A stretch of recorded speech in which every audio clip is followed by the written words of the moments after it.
गणेशाय नमः। ओम विष्णुवे नमः। आज रसपान कीजिए अधिक मास कथा में अध्याय 22 का। अध्याय 22 से पहले के सभी अध्याय हमारे चैनल पर अपलोड किए गए हैं। उम्मीद है कि आप सभी ने उन अध्यायों को नियम से सुना होगा। अध्याय 22 से पूर्व आपने सुना था कि किस प्रकार अधिक मास में दीपदान किया जाता है, दीपदान करने की संपूर्ण विधि क्या है, दीपदान कब और कैसा करना चाहिए। अब आज आप अध्याय 22 में इससे आगे की कथा को सुनेंगे, तो अध्याय को सुनने के लिए वीडियो को अंत तक जरूर देखिएगा।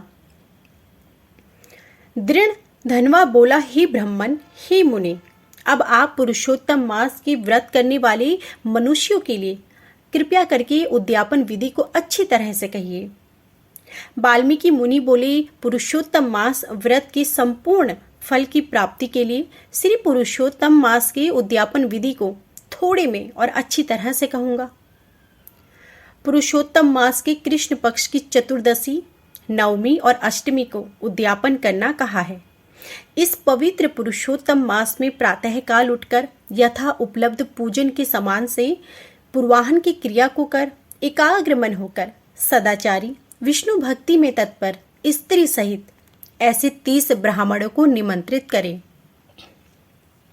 हे भूपति, अथवा यथाशक्ति अपने धन के अनुसार 7 अथवा 5 ब्राह्मणों को निमंत्रित करें और बाद में मध्याह्न के समय 16 सेर अथवा उसका आधा यथाशक्ति पंचधान से उत्तम सर्वोतोभद्र बनाएं।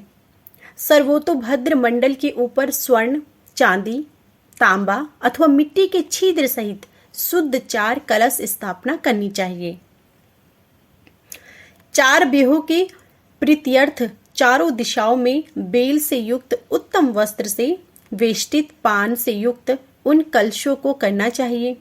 उन चारों कलशों पर क्रम से वासुदेव, हलधर, प्रद्युमन और अनिरुद्ध देव को स्थापित करें।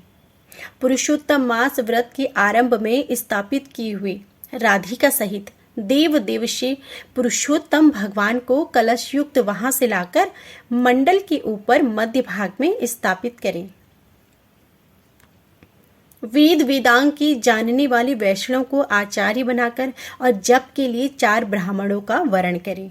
उनको अंगूठी के सहित 2-2 वस्त्र देना चाहिए। प्रसन्न मन से वस्त्र आभूषण आदि से आचार्य को विभूषित करके फिर शरीर शुद्धि के लिए प्रायश्चित गोदान करें। तदंतर स्त्री के साथ पूर्वोक्त विधि से पूजा करनी चाहिए और वर्ण किए हुए 4 ब्राह्मणों से 4 ब्याहु का जप करना चाहिए और 4 दिशाओं में 4 दीपक ऊपर के भाग में स्थापित करना चाहिए। फिर नारियल आदि फलों से क्रम के अनुसार अर्घ्य दान करना चाहिए। घुटनों की बल से पृथ्वी में स्थित होकर पंचरत्न और यथालब्ध अच्छे फलों को दोनों हाथ में लेकर श्रद्धा भक्ति से युक्ति शरीर के और स्त्री के साथ हर्ष से युक्त हो प्रसन्न मन से श्री भगवान का स्मरण करता हुआ अर्घ्य दान करें। अर्घ्य दान का मंत्र, हे देव देव, हे पुरुषोत्तम, आपको नमस्कार है। हे हरे, राधिका के साथ आप मुझसे दिए गए अर्घ्य को ग्रहण करें।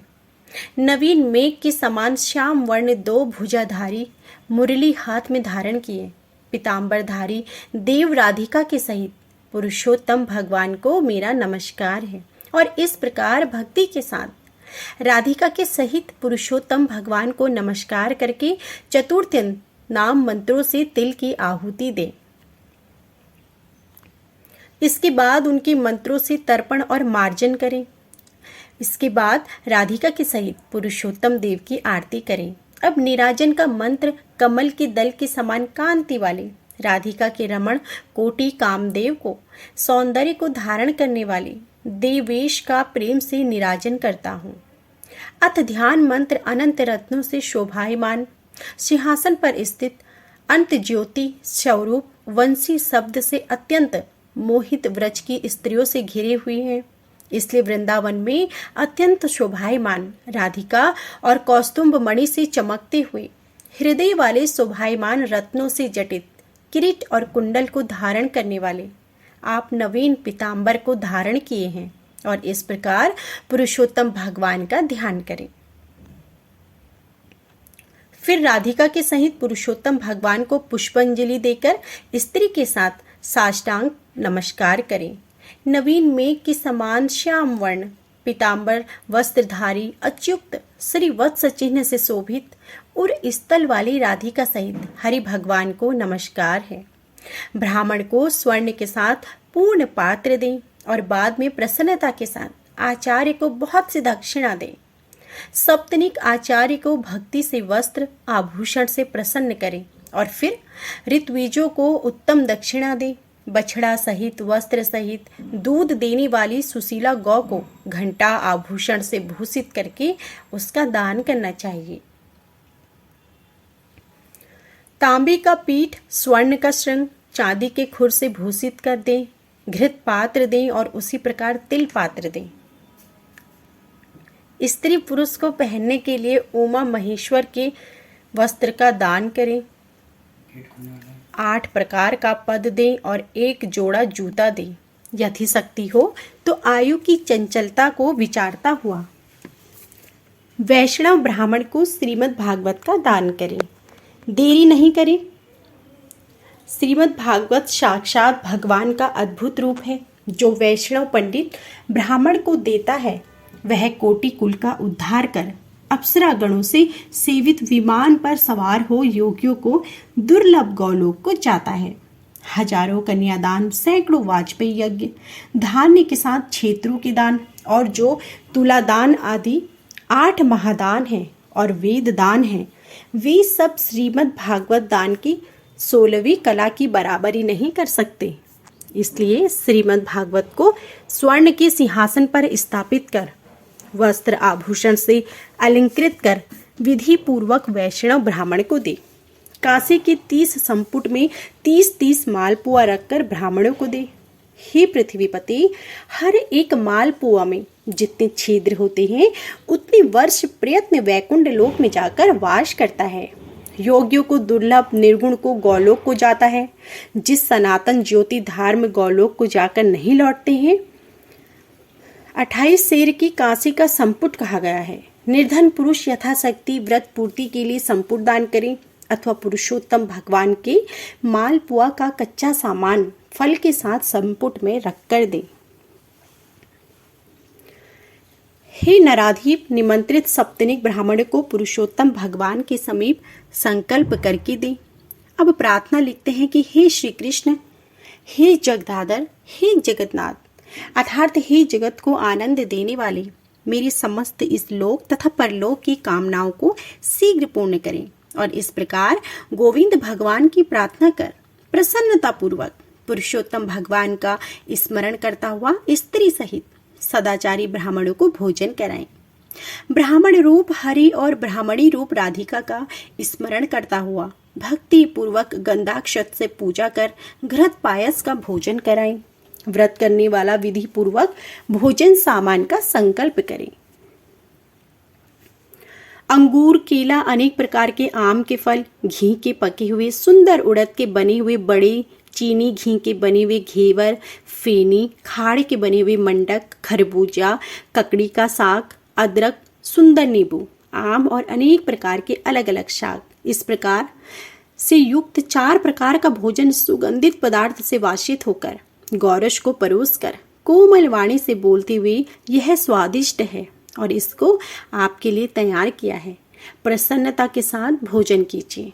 हे ब्राह्मण, हे प्रभु, जो इस पकाए हुए पदार्थों में अच्छा मालूम हो उसको मांगिए। मैं धन्य हूँ, आज मैं ब्राह्मणों के अनुग्रह का पात्र हुआ, मेरा जन्म आज सफल हुआ। और इस प्रकार कहकर आनंद पूर्वक ब्राह्मणों को भोजन कराकर तांबुल और दक्षिणा दे।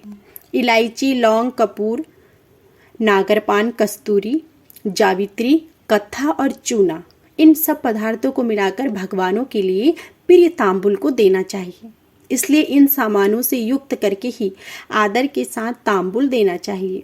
जो इस प्रकार तांबुल को ब्राह्मण श्रेष्ठ के लिए देता है वह इस लोक में ऐश्वर्य सुख को भोग कर परलोक में अमृत का भोक्ता होता है। और स्त्री के साथ ब्राह्मणों को प्रसन्न कर हाथ में मोदक दें और ब्राह्मणियों को विधि पूर्वक वस्त्र आभूषण से अलंकृत कर वंशी दें। सीमा तक उन ब्राह्मणों को पहुंचाकर विसर्जन करें। इस प्रकार जनार्दन भगवान को नमस्कार कर जो कुछ कमी रह गई हो वह अच्युत भगवान की कृपा से पूर्ण फल देने वाला हो, यह कहकर यथा सुख विचरे, अन्न का यथा भाग विभाग कर भूतों को देकर मिथ्या भाषण से रहित हो, अन्न की निंदा न करता हुआ कुटुंब जनों के साथ भोजन करें। अमावस्या के दिन रात्रि में जागरण करें। स्वर्ण की प्रतिमा में राधिका के सहित पुरुषोत्तम भगवान का पूजन करें। पूजा के अंत में सप्तनिक व्रती प्रसन्नचित हो नमस्कार कर राधिका के साथ पुरुषोत्तम देव का विसर्जन करें। फिर आचार्य को मूर्ति के सहित चढ़ा हुआ सामान को दें और अपनी इच्छा अनुसार यथा योग्य अनुदान को दें। जिस किसी उपाय से इस व्रत को करें उस उत्तम भक्ति द्रव्य के अनुसार दान दें। जो लोग इस व्रत को करते हैं वे इस लोक में अनेक प्रकार के मनोरथों को प्राप्त करके सुंदर विमान पर चढ़कर श्रेष्ठ बैकुंठ लोक को जाते हैं। श्री नारायण बोले, इस प्रकार जो भी पुरुष श्री कृष्ण भगवान का प्रिय पुरुषोत्तम मास व्रत विधि पूर्वक और आदर के साथ करता है वह इस लोक के सभी सुखों को भोगकर और पाप राशि से मुक्त होकर अपने पूर्व पुरुषों के साथ गौलोक को जाता है। तो यह थी हमारी आज की संपूर्ण अध्याय। उम्मीद है कि आप हमारी इससे आगे के अध्याय को भी जरूर सुनेंगे। इससे आगे की कथा आप हमारी अगली अध्याय में जरूर सुने। और आज का अध्याय आपको पसंद आया हो तो प्लीज वीडियो को लाइक जरूर कीजिएगा। कमेंट बॉक्स में जय श्री हरि जरूर लिखिएगा। अधिक मास पुरुषोत्तम मास या कहिए मलमास चल रहा है। इस महीने में अधिक मास की कथाएं जरूर सुनी चाहिए। आपको इन्हीं कथाओं में दीपदान कैसा करना चाहिए, इनकी विधि क्या होती है, उद्यापन कैसा करना चाहिए, इससे संबंधित सभी कथाएं सुनने को मिल सकेंगी। तो प्लीज आप अधिक मास की कथाएं जरूर सुनें। जय श्री हरि।